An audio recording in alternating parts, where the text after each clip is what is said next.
Hello everybody, welcome back to the channel. I am the Maize Mad Men. Before we get started, hit that like and subscribe button and the notification bell. It don't cost you a penny to be a little friendly. Today, we are talking about Michigan football and the brewing battle for the number 2 cornerback spot as told by DC Jesse Minter. Plus, we're talking Jadyn Davis and Brian Robinson connecting to bring together, quote, a super class in the 2024 class. All that plus, I'm upset.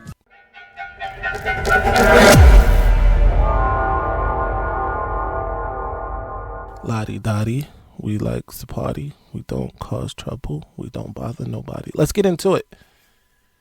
Michigan defensive coordinator Jesse Minter recently spoke about the brewing cornerback battle for the number 2 cornerback spot, because we all know the number 1 quarterback spot is taken by all-world corner sensation Will Johnson. However, that number 2 spot is more up in the air, right? We heard early on in spring camp, head coach of Michigan, Jim Harbaugh, talk about how he considered Amorian Walker a starter, right?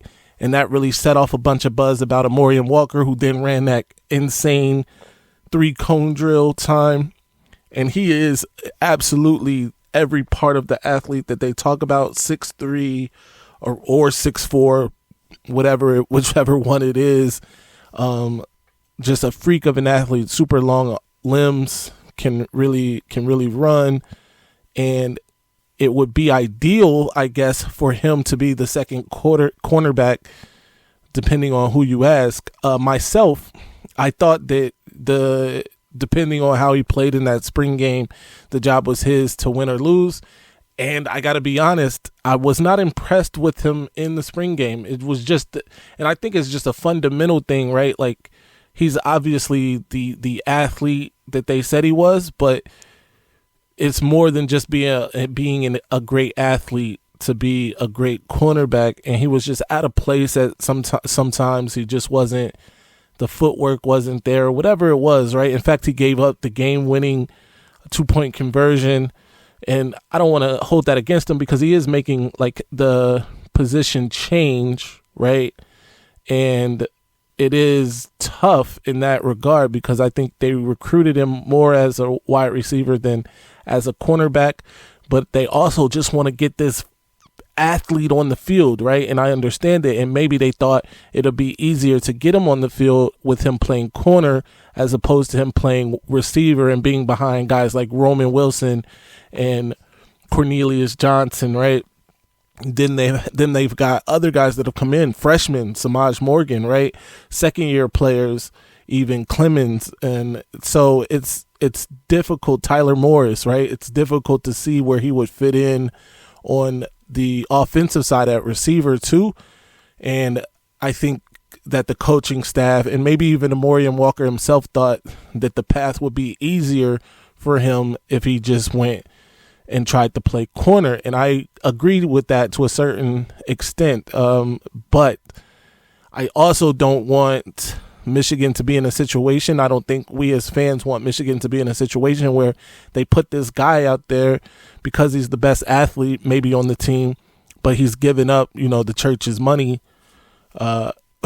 when he's in coverage. So it is like a double-edged sword, and hopefully, he's still got some time, right? They've still got time before the shots are live for him to, develop at the position. But anyway, Jesse Minter spoke about it, and he said, quote, "Truth be told, the other spot," speaking of CB2 or cornerback 2 spot, that's the big question mark right now. We had a lot of guys battle for that spot throughout the spring. And of course, he's referring to guys like Amorian Walker, Jaden McBurrows, and others. He went on to say, "I'm excited to see that battle continue. I wouldn't say there's anybody written in stone right now, and it'll be our job as coaches to put the best combination of 5 players on the field when we have 5 DBs on the field."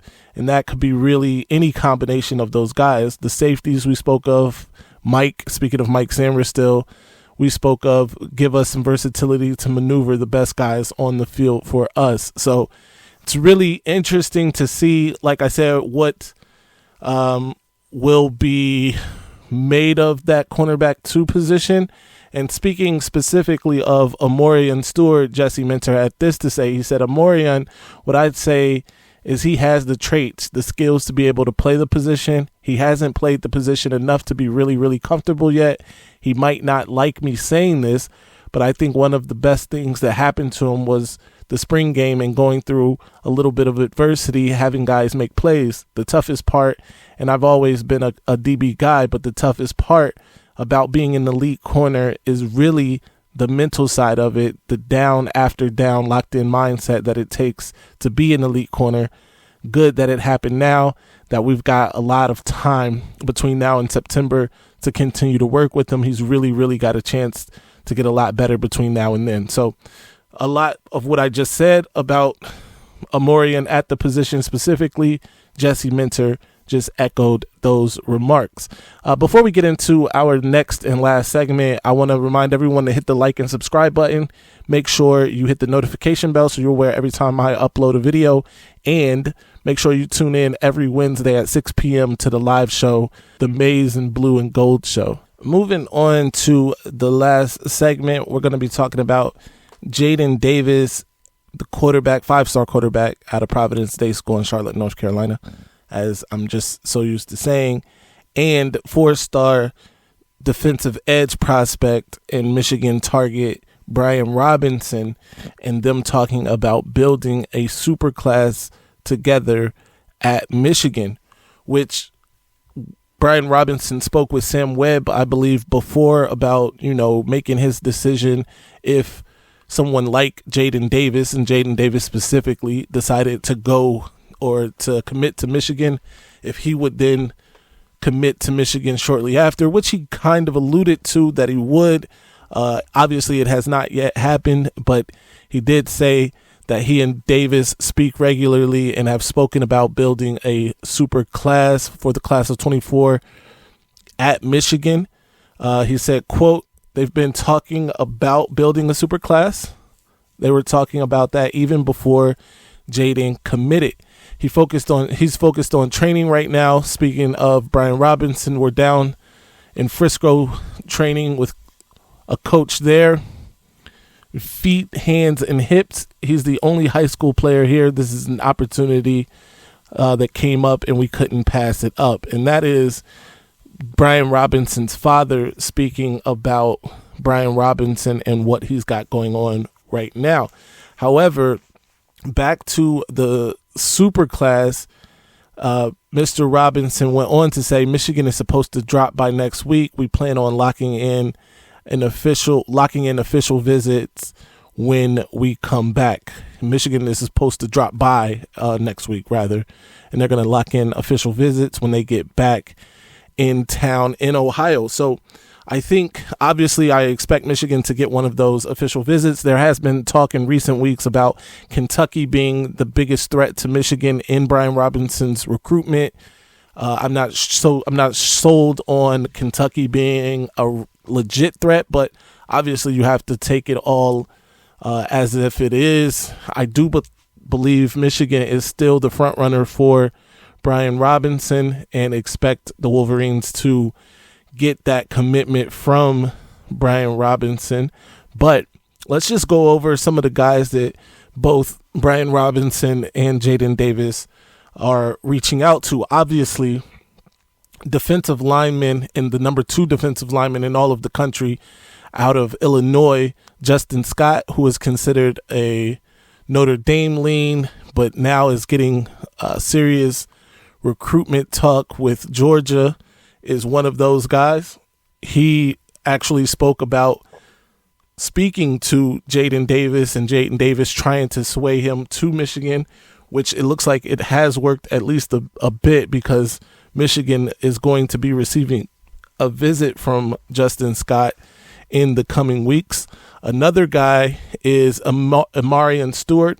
I've spoke about him several times now on the channel. He is a wide receiver also out of Illinois who is looking at Michigan very hard. In fact, has several crystal balls to Michigan, and with the commitment of Jadyn Davis, that helps things along very much so. Another guy to look out for on the defensive side, Boo Carter out of Tennessee. He is someone who, and it's not just Jadyn Davis and Brian Robinson for this, but more Jacob Oden, who is the defensive back commit out of Michigan, who has really been one of Michigan's greatest recruiters in this class. Has been really hard, or really after, I should say, Boo Carter in this class. They play on the same 7-on-7 team. You see here Boo Carter rocking the Michigan gloves, probably supplied by Oden. So that is one that I would look out for in this super class that they speak of. Marquise Lightfoot, who is a edge, a 6'5", 220-pound edge to be exact, is another one out of the Chicago area, out of Kenwood Academy. He is someone that Michigan covets, and is someone that these guys in the class are speaking to. Luke Hamilton, the commit out of Avon, Ohio, is one of Michigan's best recruiters in the 2024 class, as well as he helped Michigan land guys like Ben Roebuck, guys like Andrew Sprague, and even the latest commit, offensive line commit out of Texas, and Michigan legacy recruit Blake Frazier. So these guys are really honing in on the targets in the class that they know Michigan is after, even some that Michigan may not necessarily be after, but they're really doing an excellent job of helping Michigan coaches and staff with the recruiting. That being said, the buck doesn't just stop there. There's obviously more targets that are being aimed at by the Michigan staff and by Brian Robinson and Jadyn Davis. Jadyn Davis has two teammates at his high school, Jordan Shipp, 4-star receiver, and also 4-star receiver and legacy recruit Channing Goodwin. And it doesn't just stop with those guys. Michigan is also getting help from their 2025 class. Both Chris Ewart and Mantrez Walker are both recruiting, not just for their class in 2025, but for the 2024 class, as Ewald is recruiting his teammate Zaquan Patterson, a safety in the 2024 class, 4-star safety, and Walker is recruiting in the 2024 class his teammate and 5-star linebacker Jaden Perlow out of Beaufort, Georgia. And Jaden Perlow is in the 2025 class rather than the 2024, but both of them, Chris Ewald and Mantrez Walker, are recruiting to help Michigan build the classes, both 2024 and 25, and Mantrez Walker has helped recruit in the 2024 class as well. Jaden Perlow, though, is one that is really enticing because he is a Georgia commit who was recently seen wearing Michigan gear and is actually planning a visit to Michigan with Mantrez Walker. So I will keep you updated on that one. If Michigan is able to flip this recruit, that will go a long way in rebuilding their national brand. That being said, we've reached the time in the video where I must bid you adieu. And before I do, of course, we're going to do these Triple M shout outs. And today, shout out number 1 is going to my guy, Dependent Fanatic. Go check out his channel. He definitely has been a fan of the Maize Mad Men for a long time. Shout out to you, sir. You are officially a madman. There you go. Thank you for your continued support. Shout out number 2, Triple M shout out number 2 is going to Jason Acuff. Thank you for your continued support. You are officially a madman. And last but not least, the third Triple M shout out is going to Michael Covret. Like Corvette, except you switch those around. It's Michael Covret. Shout out to you, Michael. You are officially a madman. Thank you for your continued support. Be sure to follow me on Twitter and Instagram at Maize Mad Men. Be sure to like and subscribe to the channel. Leave your comments down below about Michigan's would-be super team. Leave your comments down below about Jesse Minter in that cornerback 2 spot. What do you think? Who do you think should be the cornerback number 2? And until next time, stay angry, my friends, because I'm upset. Ladies and gentlemen, this might be our best season ever. My ratings, they're about to go through the roof. All right, now I'm gonna calm down. So